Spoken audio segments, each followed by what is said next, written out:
হ্যাঁ হ্যাঁ হ্যাঁ নাও নাও এই যে একটা মুম্বাই মূলা আমরা তুলে ফেলেছি, অনেক বড় এবং অনেক এটা অনেক পুষ্টিকর। সামনে ধর ফুলের মতো যেন হয়। এই যে ফুল,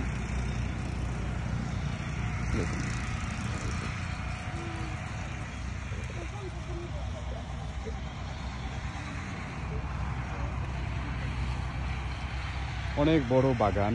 এই বাগানে নানান রকমের সবজি চাষ হয়েছে। আমাদের কৃষক ভাই উনি অনেক যত্নের সহিত চাষ করেন। দেখতে পাচ্ছেন কত সুন্দর পুষ্টিকর ভেজিটেবলস চাষ হয়েছে। এবং ছোট ছোট বাচ্চারা আসলে বাগান দেখে এত তারা মজা করছে। তোমার বক্কার কেমন লাগছে বাগান দেখে? আলহামদুলিল্লাহ ভালোই। ভালো লাগছে না? জি। হ্যাঁ, প্রকৃতির সাথে গ্রামের ভিতরে আসলে সবার মন একাকার হয়ে যায়। হ্যাঁ, বাচ্চারাও অনেক পছন্দ করে। হ্যাঁ,